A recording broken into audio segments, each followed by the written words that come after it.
Bismillahirrahmanirrahim. Assalamualaikum warahmatullahi wabarakatuh. Alhamdulillah. Wassalatu wassalamu ala rasulillah. Wassalatu wassalamu ala rasulillah. Wa ala alihi wa ashabihi wa mawalah. Wala hawla wala quwata illa billah amma ba'd. Alhamdulillah wa syukurillah.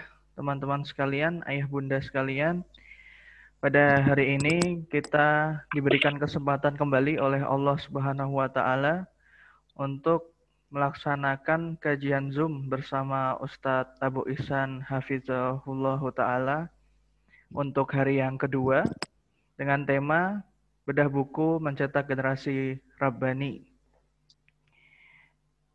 Ahlan Ustadz, selamat datang dan selamat bergabung. Terima kasih sudah menyempatkan waktunya hari ini untuk mengisi kajian pada hari ini.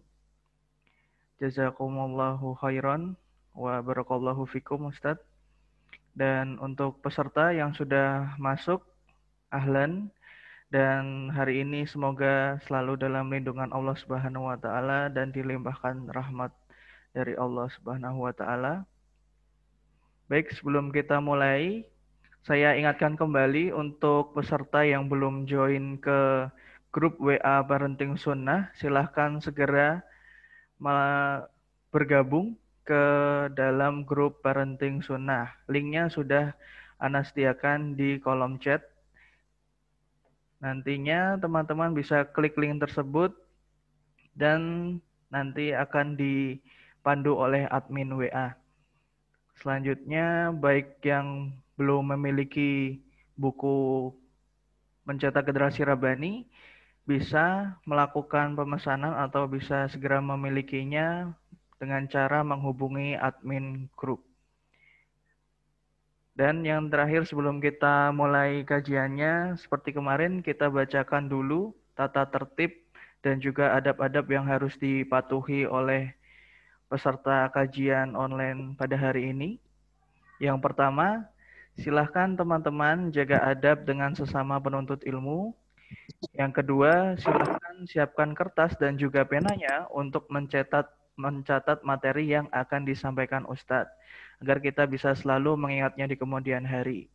Yang ketiga, dihimbau untuk seluruh peserta tetap mematikan mic dan juga kameranya, agar situasi dan kondisi tetap kondusif selama berlangsungnya kajian.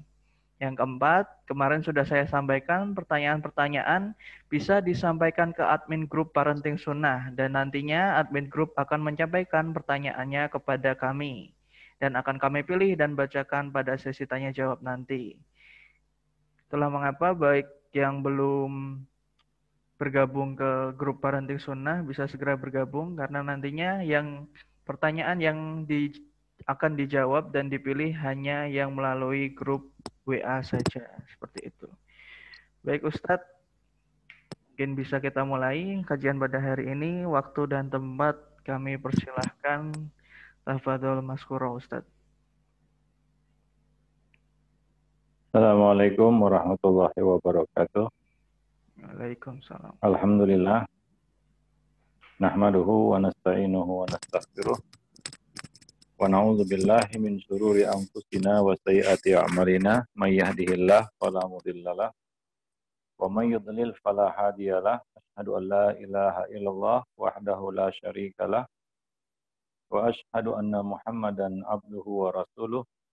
Ya ayyuhalladzina amanu ittaqullaha haqqa tuqatih wa la tamutunna illa wa antum muslimun amma ba'du fa inna ahsanal kalami kalamullah wa khairal hadi hadi Rasulillah sallallahu alaihi wasallam wa syarrul umur muhdatsatuha wa kullu muhdatsatin bid'ah wa kullu bid'atin dhalalah wa kullu dhalalatin finnar.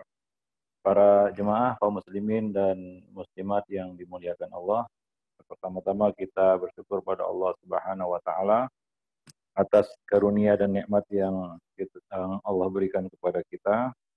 Salawat dan salam atas Nabi kita Muhammad sallallahu alaihi wasallam, keluarga beliau, sahabat-sahabat beliau dan siapa saja yang meniti sunnah beliau sampai hari kemudian. Para jemaah sekalian, kita akan lanjutkan pembahasan dalam buku ini ya. Kita sampai pada bab perhatian orang tua terhadap janin. Ya, pendidikan ya bisa kita mulai sejak anak berada di dalam rahim ibunya. Ya, tentunya ketika janin sudah berusia 120 hari di dalam rahim, Allah mengutus seorang malaikat untuk meniupkan ruh pada janin itu. Maka jadilah dia makhluk yang bernyawa meskipun belum lahir ke dunia. Ya, Nabi mengatakan dalam hadis Abdullah bin Mas'ud, "Tsumma yursalu al-malaku." Kemudian ya diutuslah seorang malaikat ya pada 40 hari ketiga, 120 hari. Ya, fayamfuhu fihi ruh, kemudian meniupkan ruh padanya. Ya, pada saat usia kandungan telah mencapai 4 bulan, ya, tumbuhlah janin menjadi makhluk hidup, makhluk yang bernyawa, ya. Maka penemuan ilmiah di bidang pendidikan pralahir juga membuktikan ya bahwa janin dalam rahim mampu merespon stimulasi edukatif yang diberikan kepadanya. Artinya dia sudah bisa memberikan respon karena dia sudah bernyawa walaupun belum keluar dari rahim ibunya, ya. Dan juga penelitian ilmiah di bidang kedokteran menyimpulkan bahwa pendengaran janin itu sudah berfungsi walaupun belum sempurna. Ya, disebutkan bahwa air ketuban itu adalah termasuk pengantar suara yang terbaik. Ya, hingga janin dapat merespon kondisi kejiwaan yang sedang dialami oleh ibu yang mengandungnya. Bahkan hubungan antara ibu dengan janin ini itu lebih erat daripada hubungan ibu dengan bayi setelah dia lahir ke dunia. Ya, oleh karena itu Ibnu Qayyim di dalam kitab Tuhfatul Maudud di Ahkamil Maulud menjelaskan itu ya bahwa janin ya intinya adalah janin di dalam rahim itu sudah bisa merespon, dia punya panca indera yang bisa berfungsi namun belum sempurna, ya. Pendengarannya itu sudah ada walaupun belum sempurna, ya. Demikian juga panca inderanya yang lain sudah ada tapi belum sempurna, ya. Samalah kita katakan seorang bayi, ya, bayi itu bisa dengar nggak? Bisa. Ada pendengarannya, ketika dia lahir dia dengar, cuma belum sempurna. Para jemaah yang dimuliakan Allah, maka dari itu ya kita mungkin mendengar, cuma kita tidak menyadari apa yang kita dengar waktu bayi. Ya, dengar nggak orang yang suara tangisan kita ketika lahir? Tahu nggak bahwasanya kita lahir itu menangis, menjerit? Iya, cuma kita tidak ingat lagi ya. Ya, kita dengar itu. Cuma kita tidak mengingatnya lagi. Ya karena pendengaran kita ya belum sempurna juga. Tapi sudah ada. Nah, demikian para jemaah yang dimuliakan Allah. Ya, jadi indera yang dimiliki janin itu sebenarnya sudah ada, cuma fungsinya belum sempurna. Maka dari situ, ya seorang ibu bisa memberikan satu hubungan ya antara dirinya dengan janin yang ada di dalam kandungannya. Ya, maka janin itu bisa merespon kondisi kejiwaan si ibu. Misalnya ibu sedang sedih, itu janin merespon. Ibu sedang marah, ibu sedang gembira, itu janin bisa merespon. Ya, nah demikian. Maka ini bukan suatu yang gaib sebenarnya, ya. Ya sekarang, apalagi sekarang ada teknologi yang membantu kan begitu ya.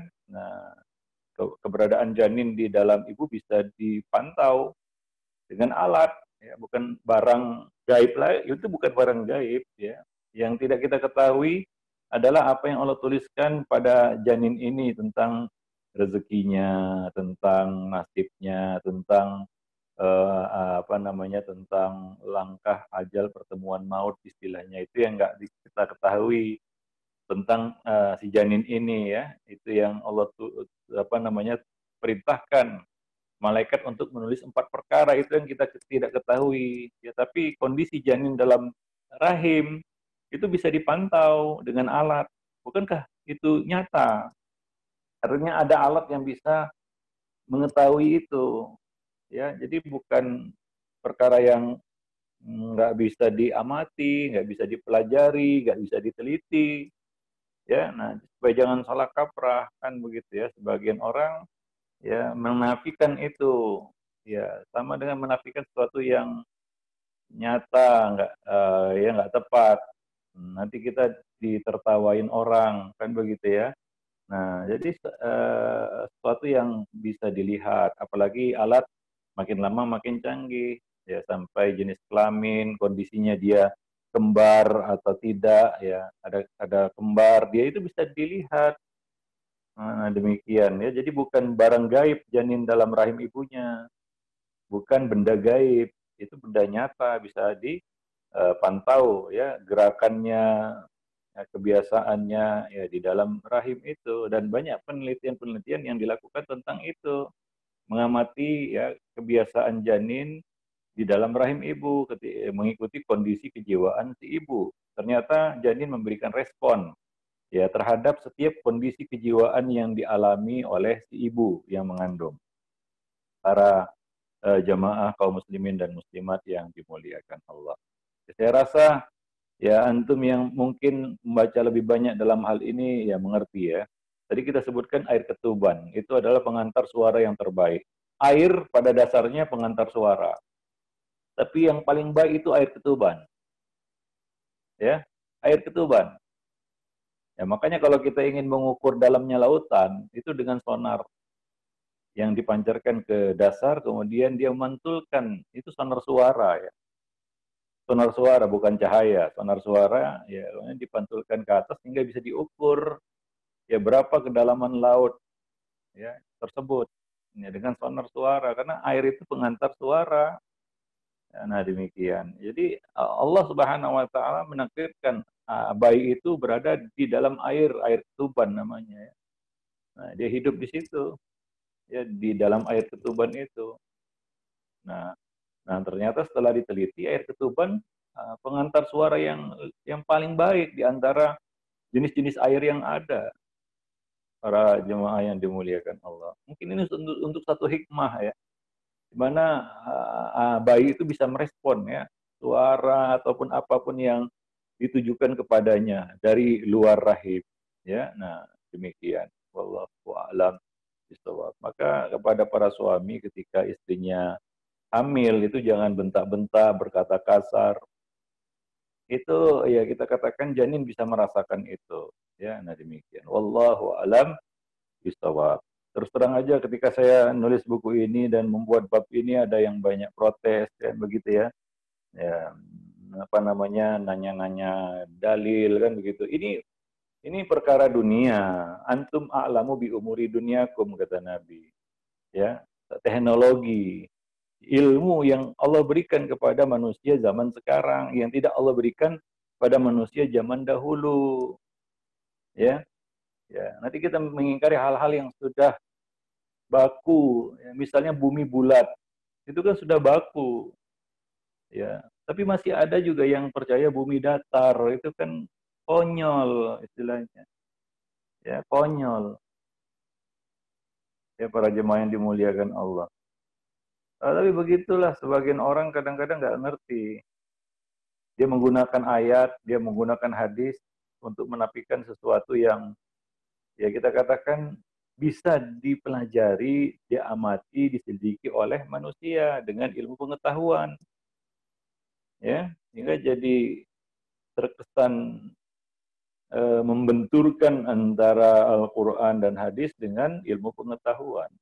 Padahal sebenarnya kan tidak, hanya kita salah persepsi, ya salah interpretasi tentang ayat tersebut, tentang hadis tersebut. Ya kita baca dan bumi ketika Allah hamparkan, lalu kita berpendapat dari situ bahwa bumi itu datar. Mana ada di dalam Al-Quran menyebutkan bumi itu datar, demikian juga di dalam hadis secara jelas ya, secara gamblang nggak ada. Itu cuma kata-kata kinayah yang menunjukkan ya bumi ini terhampar seolah-olah datar bagi manusia. Sehingga mereka ukuran bumi ini pas untuk manusia, ya. Ya, sehingga mereka bisa berjalan dengan nyaman di atasnya. Ya, sudah apa ya kita katakan ukuran bumi ini ya, memang sudah didesain oleh Allah sedemikian rupa hingga cocok untuk kehidupan manusia di muka bumi. Besar sedikit masalah, kecil sedikit masalah juga, ya. Nah, demikian. Jadi ya itu sejalan dengan ilmu pengetahuan, ya bukan suatu yang bertentangan dengan ilmu pengetahuan. Nah, demikian juga di dalam masalah ini ya. Nah, demikian saya tidak ingin memperpanjang pembicaraan tentang masalah itu ya.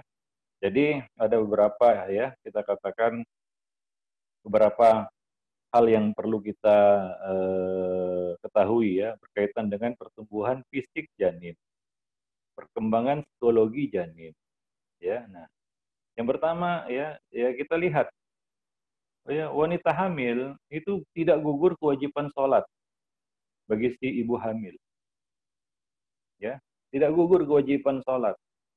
Dia boleh tidak puasa, namun dia harus sholat ya. Coba lihat ini dua kewajiban, puasa dan sholat. Puasa ya dianjurkan, ditekankan kepada wanita hamil, apalagi dia khawatir janinnya bisa bahaya, dia dianjurkan untuk tidak puasa. Boleh, ya, cukup bayar fidyah. Tapi sholat, bagaimanapun beratnya kehamilan yang dijalani, sholat tetap harus dilaksanakan seperti biasa. Jadi ada beberapa hikmah pensyariatan sholat itu bagi wanita hamil ya. Bagaimanapun beratnya, udah muntah-muntah dia sudah, tapi tetap sholat. Ini ada beberapa hikmah, diantaranya untuk perkembangan psikologi bagi si janin maupun bagi si ibu hamil itu sendiri. Hubungan dengan Allah tidak boleh putus. Yang kedua, mempertebal sifat tawakal dan ridho terhadap amanah yang Allah berikan kepada si ibu. Dan ketiga, dunia kedokteran modern telah membuktikan bahwa gerakan-gerakan sholat itu berpengaruh baik terhadap kesehatan janin dan si ibu hamil. Nah, demikian. Tidak berbahaya dan bahkan justru bermanfaat. Nah, jadi ada beberapa hal yang mesti kita ketahui berkaitan dengan ibu yang sedang hamil, ya. Dan di sini juga ya para suami harus siaga juga ya, mendampingi istrinya yang sedang hamil. Ya, bagi ibu hamil yang pertama banyak-banyak berdoa dan berzikir, ya, minta kepada Allah agar diberi anak yang soleh, seperti doa Nabi Ibrahim, Rabbi habli minas solihin. Ya Allah, anugerahkanlah kepadaku anak yang soleh. Nah, demikian. Ya. Jadi banyak-banyak doa dan zikir pada saat ya mengandung ya. Nah, mudah-mudahan itu bermanfaat bagi janin kita. Yang kedua, mungkin ya sering-sering baca Quran ya. Itu adalah kesibukan yang paling baik untuk wanita yang sedang hamil ya. Mudah-mudahan dia sudah akrab dengan kitabullah semenjak dia berada di dalam kandungan ibunya ya. Ya, satu perkara yang sangat dianjurkan ya kepada para ibu hamil adalah ya banyak-banyak membaca Al-Qur'an. Baik. Nah, kemudian menjaga sikap dan perilaku. Ya, ini juga penting bagi wanita hamil. Ya, jagalah sikap dan perilaku, terutama dalam hal bertutur kata ya. Jangan kasar-kasar, nanti ya bisa menurun pada bayi itu. Ini kondisi ibu hamil itu kepada janinnya sangat dekat. Kebiasaan-kebiasaan yang dilakukan oleh si ibu hamil, si ibu ini akan sangat mempengaruhi ya si janin tersebut. Maka dari itu ya jaga sikap dan perilaku. Ya, kemudian memberi sentuhan lembut dan kasih sayang. Ya, misalnya dengan elusan, tepukan halus ya. Ya, ketika si janin mulai menendang-nendang perut ibunya, itu dia bisa meresponnya dengan ya sentuhan lembut dan kasih sayang. Ya, nah demikian. Kemudian mengkonsumsi makanan yang halal dan bergizi. Ini sebagai ya kita katakan bahan yang membentuk ya jasmani jasad si janin. Ingat sabda Nabi, innahu la yadkhulul jannah lahmun nabata min suhtin, an-naru aulabi. Tidak akan masuk surga daging yang tumbuh dari rezeki yang haram. Neraka lebih patut untuknya. Maka kepada para suami ketika istrinya sedang hamil, pastikan ya rezeki yang dibawa itu adalah rezeki yang halal. Khususnya ketika ya si istri sedang hamil, ya jangan bawa pulang ke rumah rezeki-rezeki yang haram, ya. Nah demikian. Dan juga makanan-makanan yang mudorot seperti junk food, fast food, kan begitu ya, atau hal-hal ya kita katakan yang bisa membahayakan seperti merokok, itu bisa memudorotkan si janin, ya. Si janin ini menjadi perokok pasif dan dia akan terpapar lebih parah daripada ibunya yang merokok. Ya, maka ya kita lihat di sana ada banyak ya kita katakan wanita yang merokok kita katakan ya. Ya laki-laki merokok aja nggak pantas apalagi perempuan. Ya, nah demikian. Wallahu a'lam bishawab. Nah, kemudian ya setelah si jabang bayi lahir, pertama harus kita sambut kelahiran bayi itu dengan gembira dan syukur kepada Allah Subhanahu wa taala. Jangan sambut bayi itu dengan kemurungan. Seperti orang-orang musyrik yang murung apabila mendapatkan bayi perempuan. Ya, maka mereka pun benci. Ya, sikap seorang mukmin ketika diberi Allah rezeki ya, yaitu bayi, maka dia harus menunjukkan kegembiraan, rasa syukur kepada Allah Subhanahu wa taala. Awalilah kehidupannya dengan kebaikan, dengan sukacita, dan ini akan memotivasi kita untuk membesarkannya dengan baik. Tapi kalau kehadirannya saja seolah-olah tidak diharapkan, nah itu sangat berpengaruh ya kepada kinerja kita sebagai ibu atau ayah di dalam membesarkannya.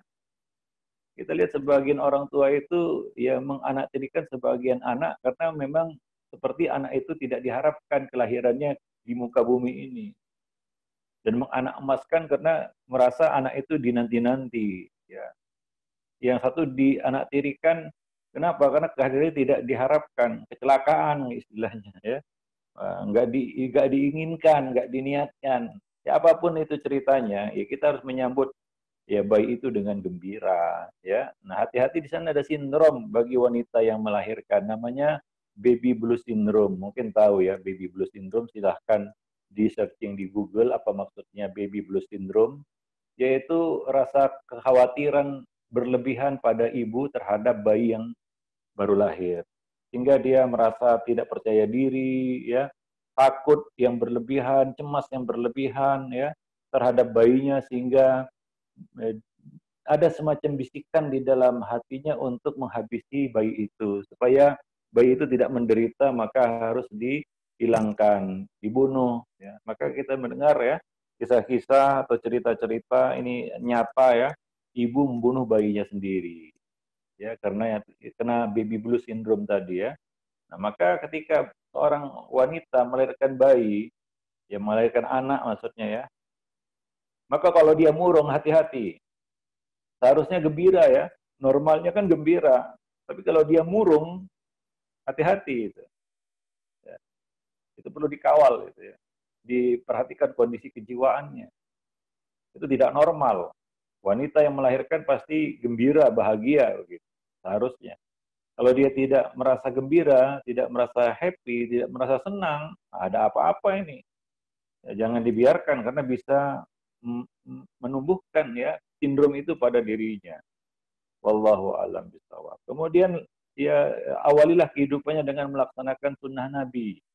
Di antaranya adalah memberikannya nama yang baik seperti Abdullah, Abdurrahman. Ya, mulai dari situ memberikan nama identitas yang baik. Itu merupakan pendidikan awal yang kita berikan untuk anak kita. Ya. Kemudian mencukur rambutnya, lalu bersedekah, ya seberat dengan perak ya, seberat bobot rambut yang dicukur. Perak ya, bukan emas, perak. Berapa berat rambut yang dicukur itu. Maka disedekahkan seberat itu dari harga perak. Kemudian mentahnik. Tahnik, yaitu mengulum buah kurma, kemudian mencicipkannya ke mulut bayi. Supaya dia bisa mengecap gitu ya. Dia bisa mengecap rasa manis itu. Ini sangat penting juga. Namanya tahnik. Bukan dimasukkan kurma utuh ke mulutnya, bukan. Nah, bahaya, itu salah. Bukan itu tahnik ya. Itu yang mengulum supaya lunak, kemudian dicicipkan ke mulut bayi itu. Ya, sehingga dia ngecap gitu ya. Baik. Ya, melatih dia untuk makan ya, untuk minum ASI ya. Nah, demikian. Kemudian menyembelih hewan atau disebut juga akikah ya. Untuk anak laki-laki 2 ekor kambing. Untuk anak perempuan 1 ekor kambing. 7 hari setelah kelahirannya. Ya, 7 hari setelah kelahirannya. Hari ke-7 maksudnya. Misalnya lahirnya hari Rabu. Rabu, Kamis, Jumat, Sabtu, Ahad, Senin, Selasa. Hari ke-7 adalah hari Selasa. Yaitu disembelih hari Selasa. Nah, demikian ya. Atau kalau nggak mampu hari ke-14-nya. Atau kalau nggak mampu nanti pada hari ke-21. Itu waktu-waktu yang disebutkan Nabi. Di luar itu tidak dianggap akikah. Ya, dianggap sedekah biasa ya.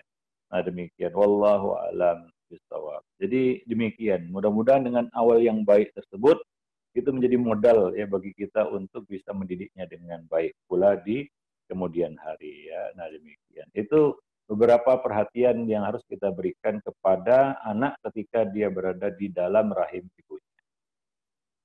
Ketika anak keluar ya dari perut ibunya, lahir dia ke dunia, ya ada beberapa hal yang perlu kita perhatikan, ya.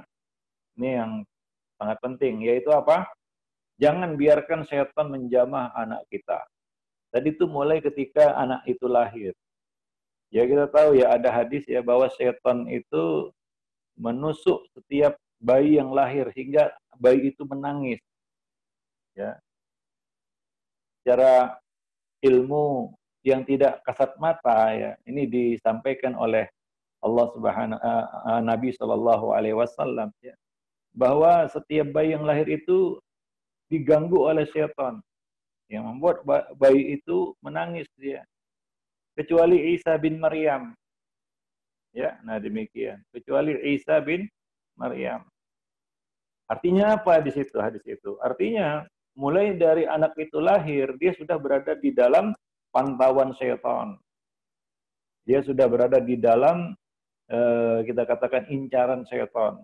Maka kita harus mulai memberikan kepadanya perlindungan-perlindungan. Jangan biarkan setan menjamah anak kita. Pertama adalah minta perlindungan kepada Allah itu sejak awal, sebelum mani tumpah ke dalam rahim. Yaitu dengan membaca doa sebelum jima. Hafal semua mungkin doanya ya. Yaitu bismillah Allahumma jannibna syaitan wa jannibis syaitana ma razaqtana. Ya. Jika terlahir anak dari hubungan tersebut, niscaya syaitan tidak akan mampu memudaratkannya, membahayakannya. Jadi perlindungan itu harus kita mulai semenjak mani itu tumpah ke dalam rahim, sebelum mani tumpah ke dalam rahim. Kemudian yang kedua, mohon perlindungan kepada Allah untuk anak ketika lahir. Ya, saya tidak menyantumkan di sini adzan dan iqamat karena hadisnya dhaif ya.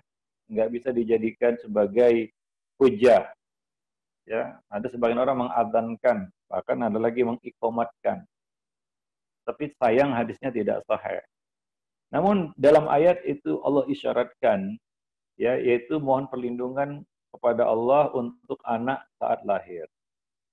Ya, seperti yang dilakukan oleh para sahabat, mereka membawa bayi-bayi mereka kepada Nabi untuk apa? Untuk didoakan. Nggak ada doa-doa khusus ya yang kita dapatkan dari Nabi.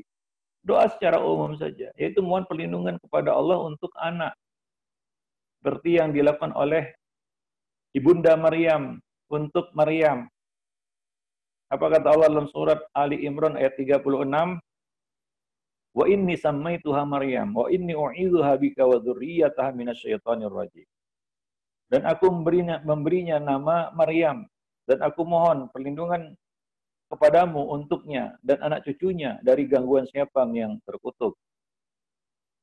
Jadi ketika bayi itu lahir, kita minta perlindungan kepada Allah. Bisa kita lakukan sendiri, ya dilakukan oleh kedua orang tuanya, dan bisa juga dibawakan kepada orang saleh untuk didoakan. Kemudian setelah anak itu balita, perbanyaklah minta perlindungan kepada Allah pagi dan sore hari. Ya, doa-doa zikir pagi dan petang. Karena anak ini belum bisa baca doa sendiri, maka dibacakan oleh orang tuanya. Nah, nanti lain halnya kalau dia sudah bisa baca doa sendiri, dia baca doa sendiri. Ketika dia belum bisa baca doa sendiri, maka ya kitalah orang tuanya yang membacakan doa itu untuk mereka. Seperti yang dipraktikkan oleh Rasulullah kepada Al-Hasan dan Al-Husain. Abdullah bin Abbas menjelaskan, menceritakan bahwa Nabi pernah memohon perlindungan bagi Al-Hasan dan Al-Husain. Dan berkata, dahulu ya nenek moyang kalian memohonkan perlindungan bagi anaknya. Ya, bapak-bapak kalian memohon perlindungan untuk anak-anaknya, yaitu Ismail dan Ishak, dengan membaca wa'izukuma bikalimatillahi tammah min kulli syaitanin wa hammah wa min kulli ainin lammah. Aku minta perlindungan kepada Allah bagi kamu berdua dengan kalimat-kalimat Allah yang sempurna dari segala gangguan syaitan, binatang yang berbisa, dan pandangan mata yang jahat. Ya, nah demikian. Itu kalau anak-anak kita belum bisa baca doanya ya, kita yang membacakan doa ini untuk mereka. Kemudian jangan biarkan anak-anak bermain keluar rumah saat malam datang, yaitu waktu maghrib. Ya, Nabi mengatakan, "Idza kana junhul lail aw amsaytum fakuffu sibyanakum fa inna syayatin tantashiru hina idzin. Fa idza dhahabat sa'atun minal laili fakhalluhum wa aghliqul abwab wazkur asmallahi fa inna syaitan la yaftahu baban mughlaqa." Apabila malam datang atau petang sudah menggelap, tahanlah anak-anak kalian supaya tidak keluar rumah. Karena sesungguhnya syaitan menyebar pada waktu itu. Apabila sesaat dari waktu malam telah berlalu, biarkanlah mereka. Tutuplah pintu dan bacakanlah nama Allah. Sesungguhnya syaitan tidak akan bisa membuka pintu yang sudah tertutup. Jadi kalau malam pintu itu ditutup. Ya, nah, jadi itulah ya beberapa hal yang perlu kita lakukan untuk anak-anak kita pada saat mereka ya lahir ya balita. Ya, perlu kita lakukan apa yang disarankan ataupun yang kita katakan diperintahkan oleh Nabi Shallallahu Alaihi Wasallam. Nah, kemudian bab berikutnya di sini adalah ketika kita mulai menjadi pendidik, kita harus memiliki karakter pendidik sukses. Ya, ketika anak ini sudah mulai beranjak dewasa, sudah mumayyiz, ya, mumayyiz artinya dia sudah bisa memberikan jawaban dari pertanyaan kita dan mengerti apa yang kita katakan. Nah, disitulah ya pendidikan verbal ya harus kita mulai. Ya, pendidikan kita mulai. Nah, sebelum kita mulai pendidikan, pembimbingan kepada anak, maka kita harus tahu karakter-karakter pendidik ya, sehingga kita bisa mendidik dengan baik. Di sini kita sebutkan 10 ya. Sebenarnya banyak, tapi ini kita rangkum saja jadi 10. Yang pertama adalah keikhlasan tentunya. Karena kalau sudah nggak ikhlas, asal-asalan biasanya. Ya, sekenanya aja kalau nggak ikhlas. Ada sebagian orang mendidik anaknya nggak ikhlas. Ya, tidak ada keikhlasan, tidak ada ketulusan. Merasa itu adalah beban. Merasa itu adalah suatu perkara yang menyulitkan dia di dalam hidupnya. Sehingga dia pun setengah hati ya, melakukan kewajiban itu, yaitu mendidik anak. Maka perlu keikhlasan supaya pendidikan kita itu terus-menerus. Karena salah satu fungsi ikhlas itu adalah menjaga kesinambungan amal. Amal itu bisa terjaga kesinambungannya dengan keikhlasan. Itu yang pertama. Ya, dan pendidikan yang kita berikan dengan keikhlasan itu beda dengan pendidikan yang kita berikan ada pamrihnya, beda. Ya, nah, yang kedua adalah takwa kepada Allah Subhanahu Wa Taala. Ya, bertakwalah kepada Allah, terutama di dalam memperlakukan anak. Ya, mereka adalah makhluk ciptaan Allah. Jangan sekali-kali katakan ini kan anak-anakku, terserahlah mau ku apakan. Lalu dia menzalimi anaknya, dia menyiksa anaknya. Ya, anak itu kan lemah nggak berdaya. Banyak ya kita katakan orang tua yang menyiksa anak-anak mereka. Ya, nah kita perlu takwa di dalam mendidik anak-anak kita sehingga kita terjauh dari sikap aniaya di dalam mendidik anak-anak kita. Ya, nah kemudian yang ketiga berilmu. Ya tentunya sebagai pendidik kita harus berilmu. Nggak mungkin tanpa ilmu. Ya, harus belajar. Nggak mungkin kita tahu tanpa belajar. Ya, apalagi ini sesuatu yang mungkin belum kita jalani sebelumnya. Ya, belum kita lakukan sebelumnya. Ya, nah maka kita perlu belajar untuk bisa menjadi ayah yang baik, ibu yang baik. Nah demikian. Tanpa ilmu kita tidak akan bisa melaksanakan tugas yang berat itu. Ya. Nah, maka kebutuhan kita kepada ilmu setelah kita punya anak itu lebih besar daripada sebelumnya. Ya, anehnya banyak ayah bunda yang justru berhenti menuntut ilmu setelah dia menjadi ayah dan menjadi ibu. Ya, padahal kewajibannya tambah banyak, tambah besar, tambah berat. Seharusnya tuntutan ilmu juga semakin tinggi. Tapi anehnya sebagian ayah bunda justru ya malas belajar setelah dia dapat tanggung jawab yang besar. Ya, sehingga tanggung jawab itu disia-siakan. Yang keempat adalah bertanggung jawab. Memiliki tanggung jawab di dalam pendidikan anak ini merupakan bentuk melaksanakan amanah yang Allah berikan kepada kita. Kalau kita amanah, kita bertanggung jawab terhadap ya anak tersebut. Ya, dan tidak ada tanggung jawab kalau kita tidak punya sifat amanah. Ya, salah satu yang membuat orang tidak bertanggung jawab adalah karena dia tidak amanah. Ya, ingat, anak itu adalah amanah seperti yang kita sudah jelaskan sebelumnya. Maka jadilah pendidik yang bertanggung jawab. Ya, nah demikian. Bukan ya, jangan jadikan anak itu kelinci percobaan. Ya, ini adalah sikap tidak bertanggung jawab. Ya, orang yang bertanggung jawab itu dia betul-betul sungguh-sungguh ya untuk mengemban tugas itu. All out istilahnya. Bukan coba-coba. Oh, ini coba-coba jadi ibu. Ya, itu risiko itu. Coba-coba jadi ayah. Ya. Tidak. Kita harus all out, artinya apa? Kita pikul tugas itu dengan penuh tanggung jawab.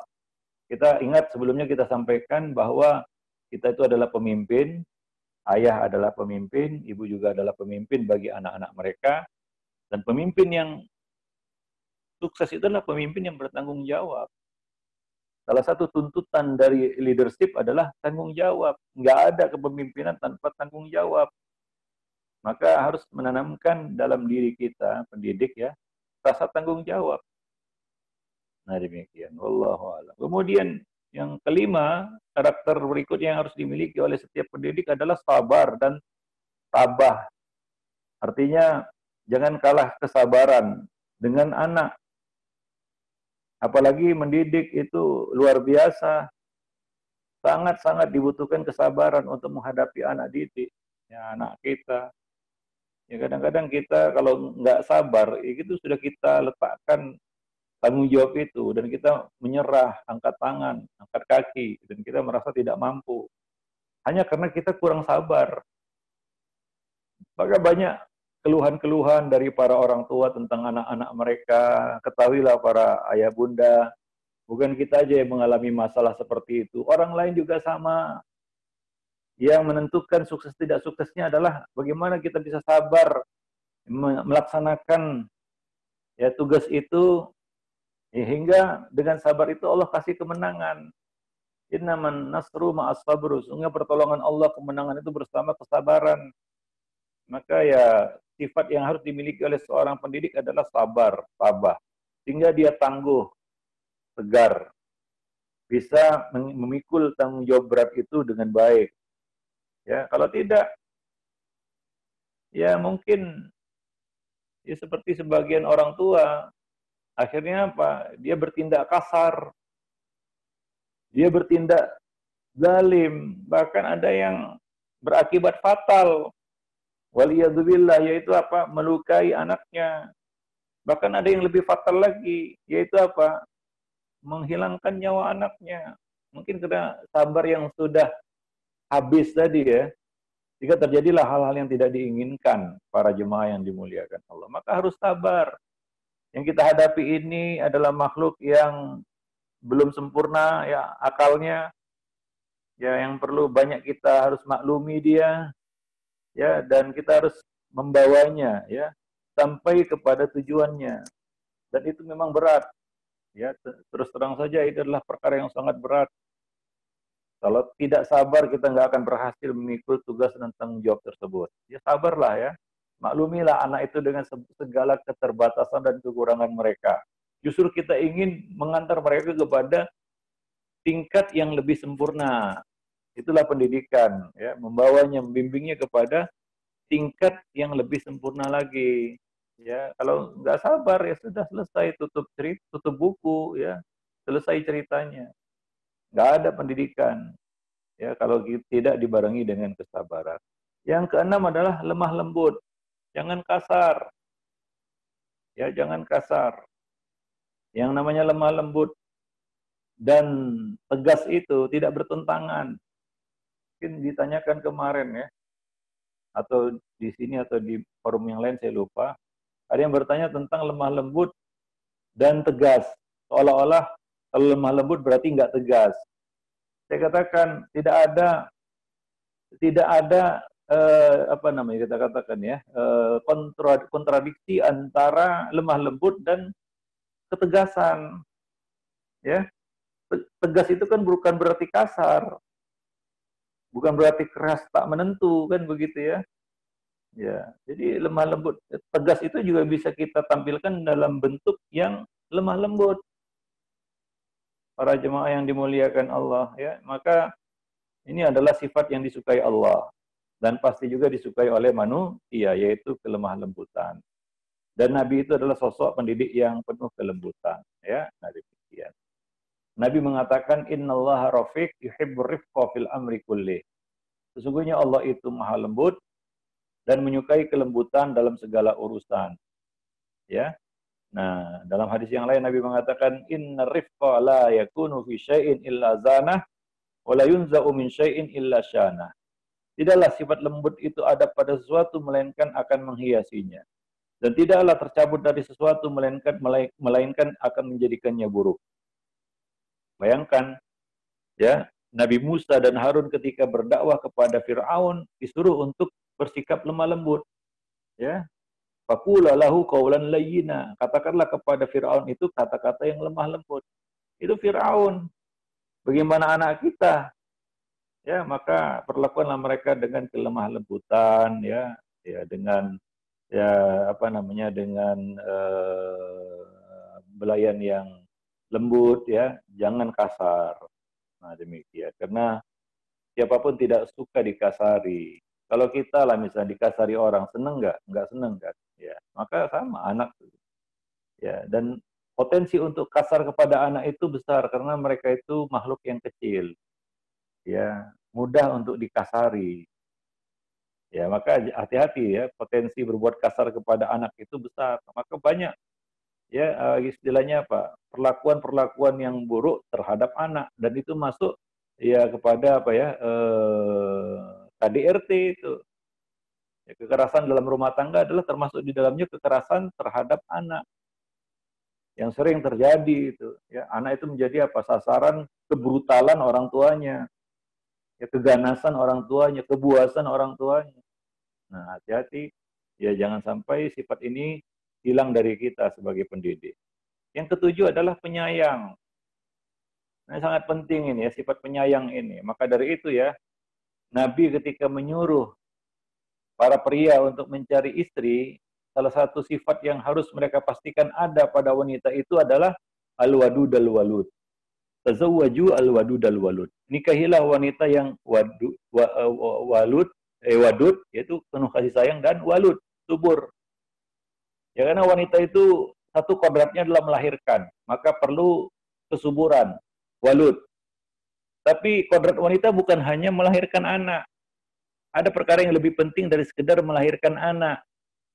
Ya, jadi ibu bukan hanya sekedar bisa hamil dan melahirkan anak, enggak.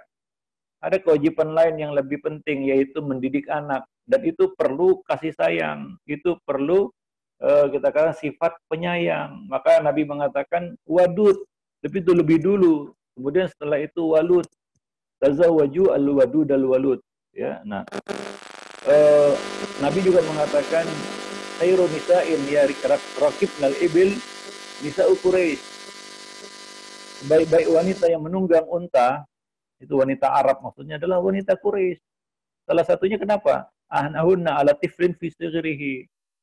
Ya, karena mereka adalah wanita-wanita yang paling sayang kepada anak-anak kecil. Mereka punya sifat kasih sayang terhadap anak-anak. Maka mereka adalah wanita Quraisy yang terbaik.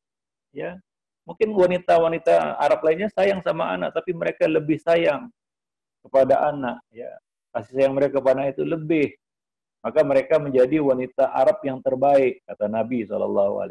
Dengan sifat itu, maka seorang wanita bukan hanya sukses jadi ibu ketika dia bisa melahirkan anak, enggak. Ya, itu belum dikatakan sukses dia sebagai ibu hingga dia bisa mendidik anaknya dengan baik. Ya, maka dia perlu, ya, pendidikan itu perlu kasih sayang. Maka Nabi menyebutkan sifat itu pada wanita yang pantas untuk dinikahi, yaitu punya sifat wadud. Maka para pria, para ikhwan yang mencari istri, akhwat, coba perhatikan bagaimana, apakah dia wanita yang punya sifat wadud, ya, penyayang dia, penyayang, terutama kepada anak-anak. Ya, karena ada wanita yang nggak sayang sama anak, kasar, ya, dan ya anak itu dipandang seperti hama gitu. Ya, yang merepotkan hidupnya, gitu ya. Ya, yang menghilangkan kebahagiaannya. Nah, kalau sudah seperti itu, ya bagaimana dia bisa mendidik anak dengan kasih sayang, ya. Nah, jadi ya memang 1001 lah saya katakan wanita yang mampu mendidik anak, ya, punya kemampuan, kapabilitas untuk mendidik anak. Nggak semua wanita. Ya, maka dari itu, ya, mencari jodoh itu ya perlu detil, ya, perlu. Makanya ada nazar, ada kita boleh menyelidiki wanita itu, ya, apalagi ya, mengenai latar belakangnya, kan begitu, ya. Nah, supaya kita mendapatkan calon ibu yang baik untuk anak-anak kita, kan begitu. Nah, kepada para wanita juga, ya, tanamkanlah sifat kasih sayang itu pada diri antum sekalian, antunna sekalian. Ya, kalau ingin jadi wanita solehah idaman para ikhwan gitu. Ya, demikian, Allahu a'lam bishawab. Tapi kalau kasar, aduh, siapa yang suka wanita kasar? Walaupun cantik, ya, tapi kalau kasar kan kita, ya, oh sama saya dia lembut, Ustaz. Ya, tapi sama orang lain mungkin kasar. Iya, kita akan jadi korban kekasarannya di kemudian hari, ya.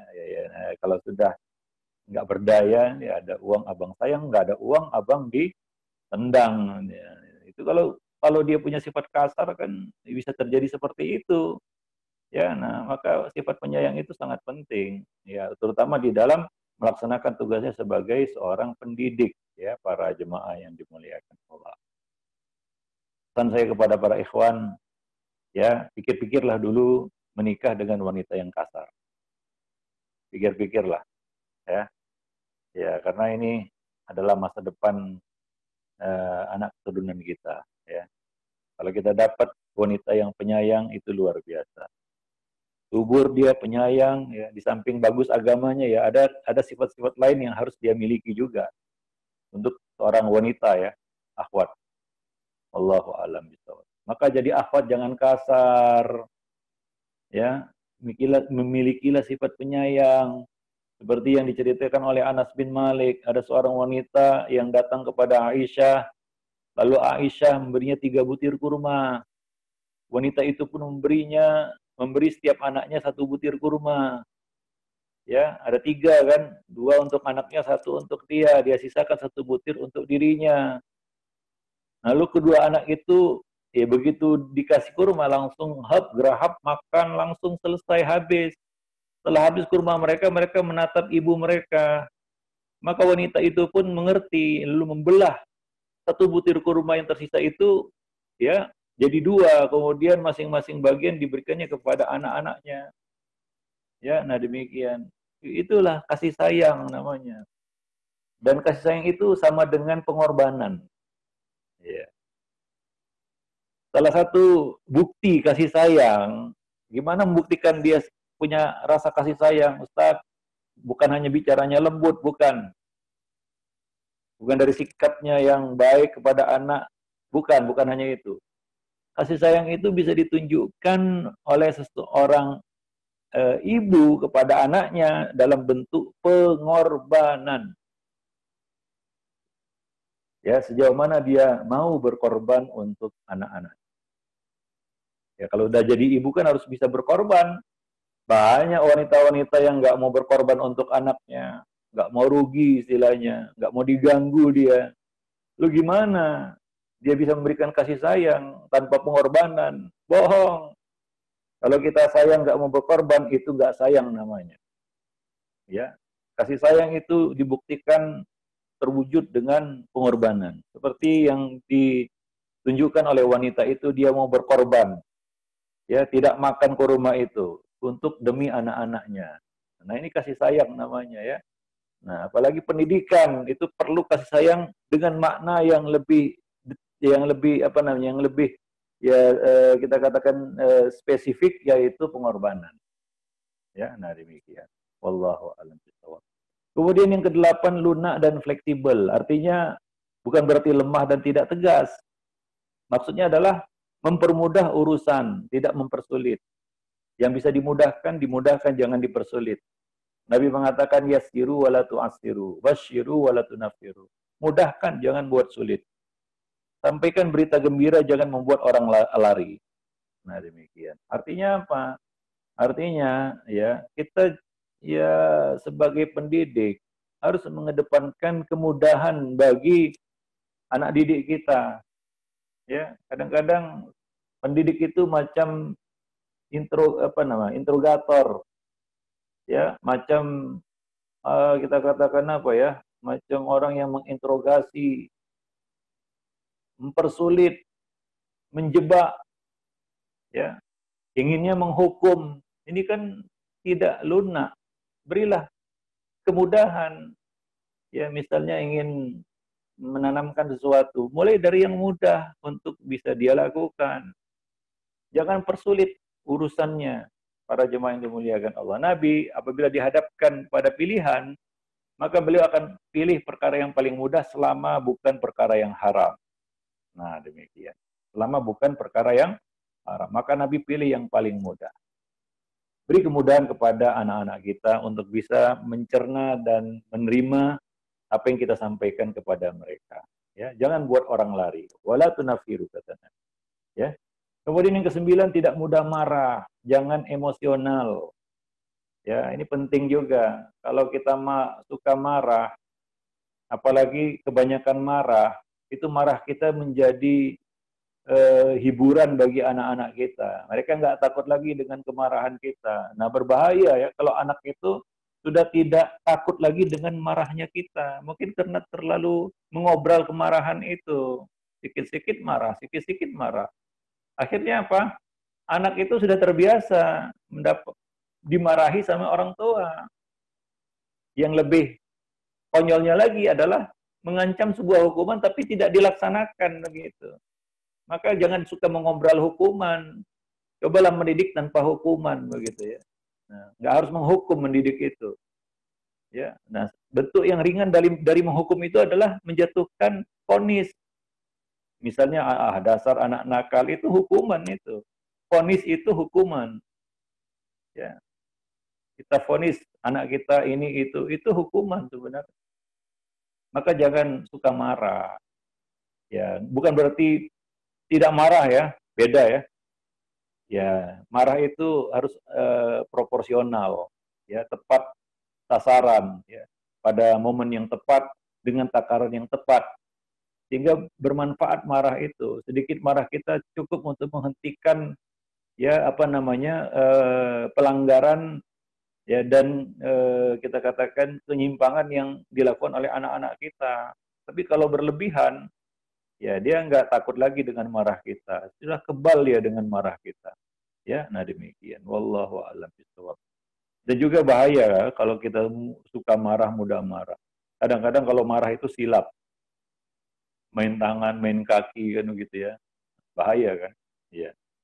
Yang ke-10, ya, 10 pendidik karakter sukses adalah 10 karakter pendidik sukses adalah dekat, akrab dengan anak, namun tetap menjaga wibawa.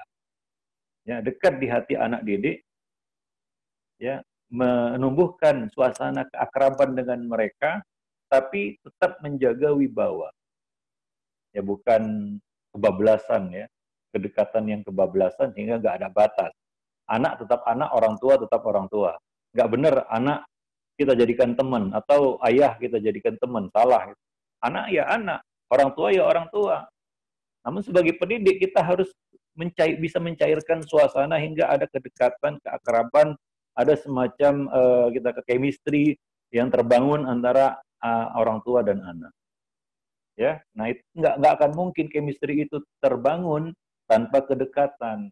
Cuma hati-hati, kita tetap harus menjaga wibawa supaya anak itu tahu batas-batasnya juga ya, tidak apa namanya, tidak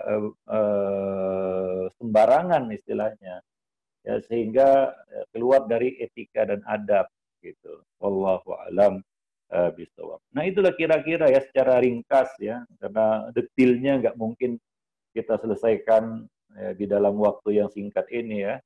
Ya. Nah, tapi begitulah dia beberapa hal yang perlu kita ketahui berkaitan dengan sifat-sifat yang harus kita miliki sebagai seorang pendidik ya. Wallahu a'lam bishawab. Baik itu sebagai ayah dan ibu ataupun sebagai guru di sekolah. Baik para jemaah yang dimuliakan Allah ya, demikian saja.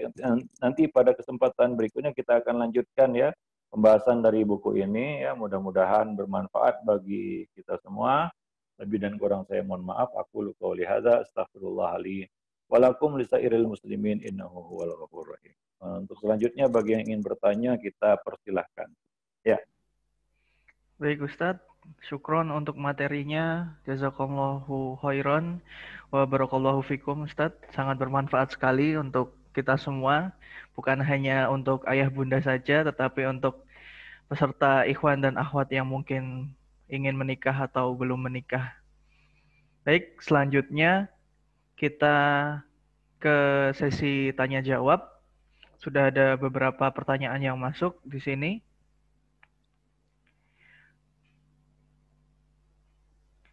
Ya.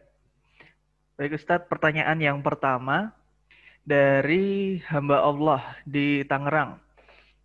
Bismillah, bagaimana caranya menangani anak remaja yang sudah asik dengan teman-temannya di dunia maya, sampai-sampai anak tersebut lebih mengutamakan teman-temannya daripada orang tuanya. Orang tuanya merasa kesepian padahal anaknya berada di rumah saja. Yang kedua, bagaimana jika orang tua sudah mengetahui anaknya yang ternyata pacaran di luar sana tanpa sepengetahuan orang tuanya, dan apa yang seharusnya dilakukan orang tua? Apakah segera menikahkannya atau bagaimana Ustadz? Mohon pencerahannya. Syukron jazakallahu khairan Ustadz. Tafadhol untuk dijawab. Ya, panjang sekali pertanyaan ini, jawabannya juga sebenarnya sangat panjang. Ya, apalagi ini pertanyaan berkaitan dengan anak remaja di zaman milenial, kan begitu ya. Tahu sendirilah tantangan yang kita hadapi ya. Mungkin nggak perlu saya jelaskan lagi, sudah tak paham ya tentang pengaruh gadget ya di dalam kehidupan manusia. Ya, jangankan anak, ya Bu ya, ya Pak. Ya, orang dewasa aja, kita aja juga terpapar. Jangan keluhkan anak lah kalau urusan gadget. Jangan-jangan suami kita, istri kita juga ngeluh itu, merasa kesepian gitu, padahal suaminya di rumah, padahal istrinya di rumah, padahal satu ranjang berdua. Tapi yang satu sibuk dengan gadgetnya, yang satu juga sibuk dengan gadgetnya. Lalu nggak fair kan, lalu kita mengeluhkan anak, ya Bapak Ibu, coba koreksi diri dulu tentang gadget ini, apakah yang terpapar itu hanya anak atau kita juga? Jujur coba. Nah, jadi memang ini satu dilema ya, macam makan buah si malakama itu. Ya, apapun pilihannya tetap nggak enak. Itulah dia tentang gadget ini. Ya, masalahnya adalah kita belum bisa memberikan contoh untuk anak-anak kita berkaitan dengan gadget. Artinya kita sendiri nggak bisa berpisah dari gadget. Lu gimana kita mau ya memisahkan gadget itu dari anak kita? Sementara kita sendiri tidak mau memisahkan diri dari gadget tersebut. Sementara yang namanya pendidikan kan keteladanan. Nah, kalau kita belum bisa memberikan contoh, gimana dia bisa terbebas dari pengaruh gadget? Nah, kalau dia sudah pegang gadget, sudahlah nggak bisa lagi kita kontrol. Mana bisa dikontrol? Ya, sehebat-hebatnya kita memproteksi, ya bobol juga. Apalagi anak-anak itu lebih paham, lebih pinter, lebih lihai, ya lebih piawai memainkan gadget itu daripada orang tua. Ya, nah jadi ya ini sangat dilematis sekali, ya. Ada beberapa hal lah ya yang perlu kita sampaikan. Nanti ada perinciannya lebih jelas lagi sebenarnya, ya. Ya pertama, gadgetnya harus dibatasi juga. Ya ada masa-masa di mana ya orang tua juga jangan tampil di hadapan anaknya selalu dengan gadgetnya. Nah ini gimana ya? Aduh susah lah saya katakan. Kalau orang tua selalu tampil di depan anak-anaknya dengan gadget di kantongnya, terlepas kan, wah, saya kan perlu gadget ini Ustadz, saya perlu untuk kerjaan. Anak nggak lihat itu. Seberapa penting benda itu untuk kita, dia nggak ngerti itu. Dia nggak lihat itu. Dia lihat gadget itu ada di kantong ayahnya. Gadget itu ada di tangan ibunya. Selesai. Itu cukup menjadi satu sinyal baginya. Ini masalah para jemaah yang dimuliakan Allah, ya. Nah, jadi cobalah kita hadir di depan anak kita itu kalau bisa ya tanpa gadget. Ya tidak menjadikan gadget itu segalanya. Seperti barang yang sangat-sangat urgen dalam hidup. Ya. Nah, jadi ya biasa aja tentang gadget ini ya apa namanya? Pergunakan seperlunya kan begitu ya. Nah, kalau perlu ada waktu-waktu masa gadget itu memang nggak diaktifkan di rumah tersebut. Ya, maka untuk menghindari pengaruh gadget terhadap anak ada beberapa hal ya. Kalau saya pengalamannya ya namanya gadget itu nggak boleh di-password. Yang gadget itu nggak boleh kita sembunyikan, artinya nggak boleh dipegang orang lain, nggak boleh dipegang ayah, handphone ayah nggak boleh dipegang ibu, nggak boleh dipegang anak, semua bebas mengakses. Itu untuk menekanlah kita katakan, menghilangkannya nggak mungkin, mustahil kata orang sekarang, hil yang mustahil gitu ya. Ya nggak mungkin, apalagi anak sudah dewasa, remaja, ya dia perlu gadget untuk kepentingan pendidikan, sekolah. Gimana kita bisa membatasinya ya. Nah demikian. Dibatas-batasi pun coba lihat di pondok, sudah dibatas-batasi, begitu pulang ke rumah macam kemaruk istilah orang Jawa kan begitu ya. Kemaruk tahu ya. Macam kehausan gadget gitulah. Ya.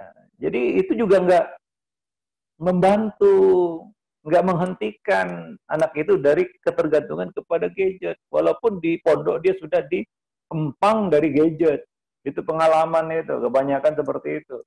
Maka coba lihat, ada sebagian sekolah, kalau ketahuan santrinya main gadget, itu santrinya itu dikasih palu, dia memalu, memukul gadget itu sampai hancur. Itu. Tapi gitu juga, sudah seperti itu, dia nggak tobat, nggak jerah juga main gadget, sudah seperti itu hukumannya, bayangkan itu. Ya, nah, jadi ya kita cuma bisa meminimalisir namanya ya. ya pengaruh buruk dari gadget itu. Ini seperti pisau mata dua juga. Zaman sekarang gimana tanpa gadget ya, saya nggak bisa ngomong lagi lah gimana yang saya bilang tentang gadget ini ya. Susah memang. Kalau kita ngomong kita pakai gadget juga kan gitu ya, ngaji ini pakai gadget apa ya gimana coba. Dia seperti pisau bermata dua ya. Nah demikian. Ya ada manfaatnya tapi ingat mudaratnya juga besar. Nah, jadi ya pertama meminimalisir saja ya membatasi pengaruh buruknya. Pertama ya tadi ya kalau pengalaman saya ya gadget itu jangan jadi barang pribadi. Ya, maka tukar menukar gadget itu biasa di keluarga. Artinya apa? Ya nggak ada yang disembunyikan, itu aja maksudnya. Jangan di password. Yang kedua ada masa-masa di mana di rumah itu nggak ada yang pegang gadget. Kita dibatasi sampai jam 10 malam misalnya. Kumpulkan semua gadget, termasuk gadget ayah, gadget ibu, gadget siapapun itu. Harus seperti itu. Kalau nggak mungkin. Misalnya apa? Gadget anak-anak aja yang dikumpulkan. Kita nggak. Alasannya, wah saya ini penting. Nggak akan bisa kalau kita mau mendidik, kalau seperti itu. Ya kita contohkan juga, gadget kita juga masuk ke kota itu. Nggak pakai gadget di jam 10 malam misalnya. Karena anak kalau dibiarkan pakai gadget sampai pagi itu, Pak. Ya gadang dia. Nah, harus seperti itu. Jadi kita berikan pembatasan-pembatasan. Nah, ketika kumpul keluarga, ya usahakan benda ini nggak ada di situ. Nah, itu dimulai dari orang tua. Lalu bagaimana di meja makan ingin mengusir gadget itu dari meja makan, sementara ayah sedang makan main gadget juga, ibu sedang makan main gadget juga. Maka saya katakan tadi, kalau kita pusing 7 keliling karena pengaruh gadget terhadap anak kita, coba lihat diri kita dulu. Maaf Bapak Ibu sekalian ya. Ya. Coba apakah kita juga orang yang selamat dari paparan gadget itu? Kalau enggak fair kita teriak-teriak, wah anak saya kecanduan gadget, sementara kita juga kecanduan. Susah kan? Nah, jadi ini yang harus kita pahami ya. Nah, ketika anak itu pegang gadget dan banyak hal-hal buruk, ya pastilah kita aja kena dampak buruknya. Kita main gadget jatuh riba, kita main gadget jadi gila belanja kan gitu ya. Jadi kita gadget jadi berhubungan dengan orang-orang yang nggak jelas, ya main gadget caci maki pemerintah dan lain sebagainya. Ya macam-macam, kita aja kena pengaruh buruknya, apalagi anak-anak. Ya ini masalahnya, masalah kita dengan gadget hari ini. Ya, nah demikian. Jadi kalau anak ya terlalu bebas dengan gadgetnya, jadi seperti itu. Dia pacaran, gimana? Mau menghindari itu. Dunia tanpa batas, namanya dumai, dunia maya. Ya, nah jangankan anak, ya jangan-jangan si bapak juga pacaran itu. Si ibu juga berhubungan dengan teman lamanya ya. Lalu dia ribut anaknya, wah anak saya begini. Ya dia sendiri kadang-kadang terpapar juga, dia nggak sadar itu. Ya, ya banyaklah cerita-ceritanya. Ya udah jangan tutup-tutupin gitu ya. Ya iseng-iseng jumpa teman SMA kan gitu ya. Ya padahal di samping suami nyetingnya, nyetingannya. Gitu. Begitulah dia. Itu kenyataan. Ini bukan cerita bohong, ini bukan cerita gigit jari, enggak. Ini cerita nyata. Banyak rumah tangga yang roboh gara-gara gadget. Bukan gadget yang dipakai oleh anak-anak mereka, tapi dipakai oleh suami istri itu. Nah, jadi ya itu harus kesadaran bersama harus dibangun di dalam rumah. Kalau mau sukses kita membatasi pengaruh gadget di rumah. Memang berat ini ya, para orang tua sekalian. Ya, begitulah kalau kita mau bicara tentang gadget hari ini ya.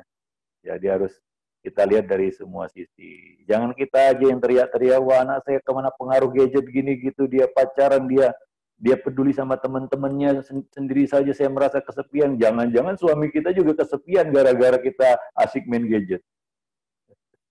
Kita nggak sadar gitu ya. Maka ya bangunlah komunikasi dengan anak, ya ajak ngobrol, ya. Nah demikian. Walaupun dia ngobrol pertama, wah dia sibuk main gadget, ya ajak ngobrol terus, ya ajak ngobrol terus kan gitu. Akhirnya dia akan ya apa namanya menyingkirkan gadgetnya dulu kan begitu ya. Nah, demikian ya para jemaah yang dimuliakan Allah. Dan anak itu beraktivitas bersama.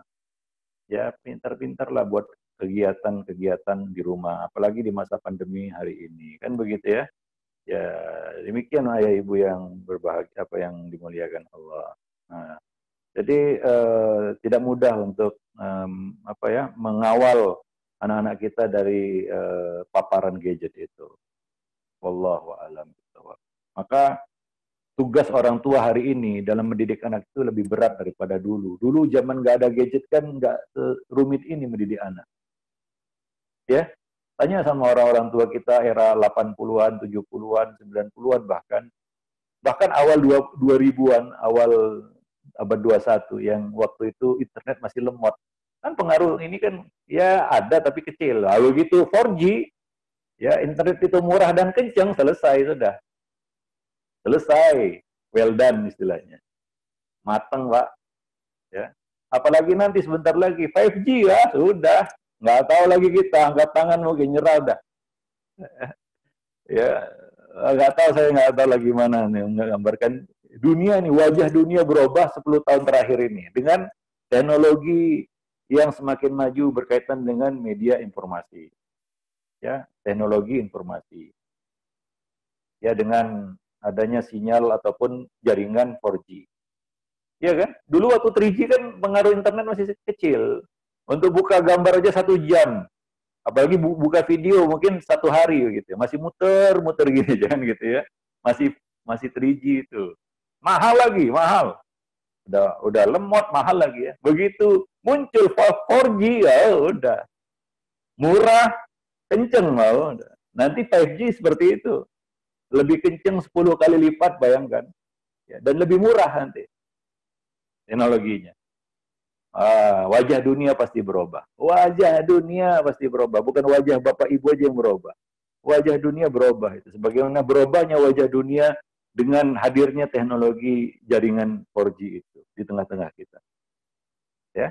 Nah, istri tidak mempedulikan suami, suami tidak mempedulikan istri, kan begitu ya. Ya kata orang yang dekat jadi jauh, yang jauh jadi dekat.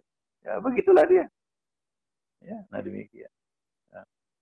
Ya, kalau kita juga asik dengan teman-teman kita, ya, lalu kita ributkan anak karena dia juga asik dengan teman-temannya, apa bedanya sebenarnya? Ingat, pendidikan adalah keteladanan. Nah, ini yang agak berat di sini. Paham ya? Nah, ya. Karena kita semua, ingat ya, saya katakan bukan saya gak ada masalah dalam bab ini ya, dalam perkara ini. Kita semua sama. Ya, mengalami masalah yang sama di dalam perkara ini.